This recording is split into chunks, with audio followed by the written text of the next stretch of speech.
जय गुरु जी, संगत जी, गुरु जी के श्री चरणों में कोटि-कोटि प्रणाम।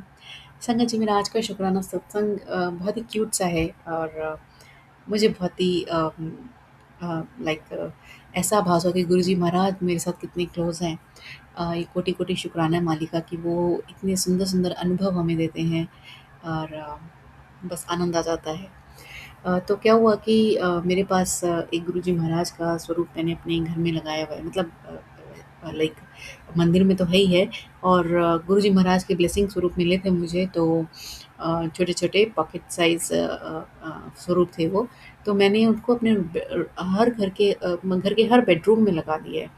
क्योंकि बच्चों का सेपरेट बेडरूम्स है तो मैंने कहा कि गुरुजी महाराज की एक दृष्टि मतलब रहेगी। वैसे तो गुरुजी महाराज सर्वत्र हैं, बट मिल गए हैं तो मैंने कहा लगाते हैं। गुरुजी महाराज की शायद आज्ञा है, तो मैंने सब जगह लगाया। तो एक रूम है जिसमें जो मेरा रूम है जिसमें मैं रहती हूँ mostly most of the day, तो वो मेरा रूम है और मैंने उसमें भी लगाया हुआ है।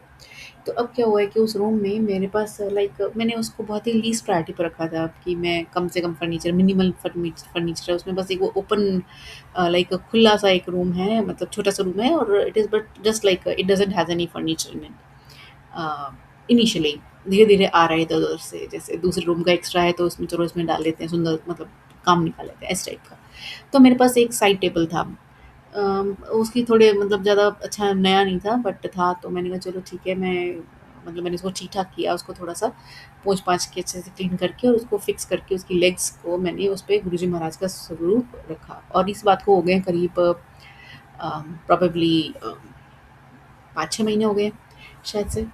तो अभी क्या हुआ कि मैंने ना एक नया टेबल लिया अपने लिए, तो मैंने कहा चलो अब मैं ना अब उस टेबल पे आई रियली वांटेड कि मेरे स्टडी टेबल पे मेरे गुरुजी महाराज मेरे साथ रहें, कि मैं सामने देखती रहूँ और अपना लैपटॉप पे लगी रहूँ। तो मैंने लगाया उसको और मैंने बहुत सुंदर से अच्छे से पोंछ-पाछ के नया नया आया अभी 2 दिन पहले और मैंने उसको अच्छे से क्लीन करके और फिर मैंने महाराज का स्वरूप यहाँ पर महाराज को विराजमान किया। तो हमारे तो ठीक है चला। अब क्या हुआ कि मैं ना पानी पी रही थी, तो अब ऑफ़ कोर्स आप काम करोगे थोड़ी देर लैपटॉप पे तो भूख प्यास लगती है और कहाँ रखोगे फिर? तो मैंने ना क्या किया कि मैं जनरली कभी भी महाराज के सामने झूठा रख नहीं रखती, मतलब ऐसा मेरे पास एक सत्संग आया था तो उसके बाद से मैंने कभी पहले भी नहीं रखती थी, बट कभी जैसे थोड़ा 19-20 हो जाता था तो वो भी मेरे मतलब माइंड में रहता है कि नहीं, मेरे को बिल्कुल नहीं रखना महाराज के सामने कुछ भी झूठा, मतलब मैं खा रही हूँ, पी रही हूँ तो। तो अब मेरे को प्यास लगी तो मैंने कहा पानी है तो पानी अब मैं रखूँ कहाँ पे? तो मैंने कहा ठीक है, मैं एक कॉर्नर में मैंने महाराज का स्वरूप रखा है और दूसरे कॉर्नर में मैंने कहा बीच में सेंटर में लैपटॉप है, साइड दूसरी ऑपोज़िट साइड में मैंने अपना पानी का ग्लास रखा, but I didn't like it within me. तो मैंने फिर वो हटा दिया इमीडिएटली, थोड़े दिन मतलब 5-10 मिनट में ही हटा दिया। मेरे जब माइंड में ऐसे थॉट्स आने लगे तो मैंने कहा हटाओ इसको।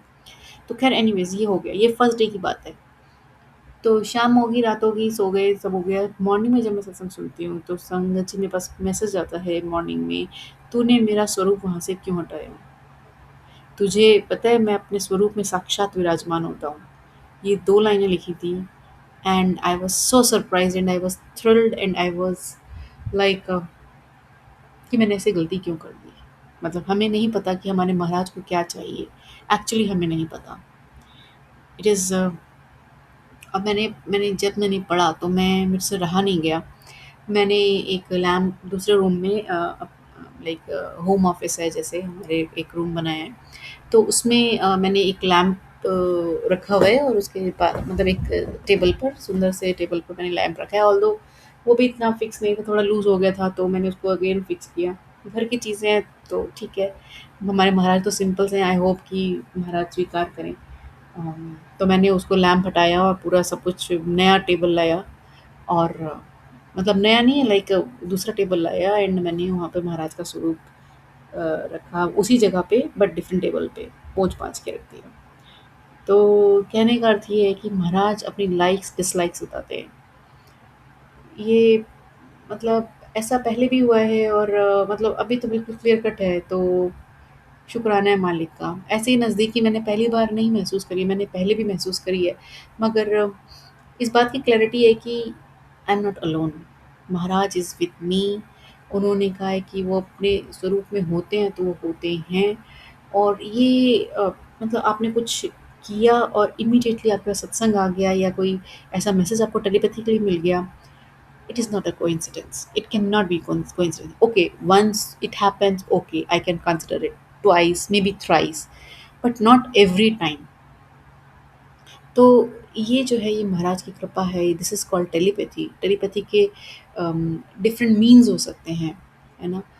टेलीपैथी कई लोगों को बिल्कुल कान से सुनाई देता है, कई लोगों को कुछ दिखाई दे देता है, कई लोगों को आभास होता है, कई लोगों को मैसेजेस मिलते हैं। तो it could be through any mean, वो डिपेंड करता है कि आपकी क्या लेवल है कॉन्शियसनेस का, आप कितने इवॉल्व्ड हो, कितने कॉन्शियस हो, अपने अंतरात्मा के साथ कितने जुड़े हुए हो, उस हिसाब से मिलता है। तो शुक्राना है मालिक का कि वो बताते हैं और मेरी गलती को सुधरवाया और मैं उस भूल के लिए क्षमा चाहती हूँ। और हाँ, एक और बात बताऊँगी संगत जी, जो मेरा मैंने रखा है, जो मुझे लगता है शायद यही रीज़न रहा होगा, कि मैंने जो स्वरूप रखा था पहले वो बिल्कुल विंडो साइड पर रखा था, तो प्रकाश वहाँ से आता रहता था। अभी जो मैंने चेंज किया था उसका थोड़ी दूरी पर रख दिया था, जो मेरा टेबल है थोड़ा दूर था वो विंडो से, मैंने वहाँ रखा था। तो शायद मुझे जो लगता है रीज़न, जो ये हमने सुना भी है कि गुरुजी महाराज लाइट के लिए बहुत ही ज़्यादा कहते थे कि लाइट ज़रूर होनी चाहिए मेरी जगह पे जहाँ पर मेरे को मेरा स्वरूप रखते हो। तो मुझे लगता है कि शायद ये एक बहुत बड़ा रीज़न रहा होगा जो कि गुरुजी महाराज ने मुझे इस तरीके से मेरी ये मिस्टेक को ठीक कराया है। और मैं क्षमा चाहती हूँ मालिक, मैं आइंदा से ध्यान रखूँगी कि ऐसे मिस्टेक रिपीट ना हो। शुक्राना मालिक, और भूलों के लिए क्षमा कीजिएगा जो जाने-अनजाने में हमसे हो जाती हैं। क्षमा कीजिएगा प्रभु, बट अपने श्री चरणों से सदा जुड़े रखिएगा। जय गुरु जी, शुक्राना गुरु जी, सब पर कृपा बनाए रखिए। जय गुरु जी।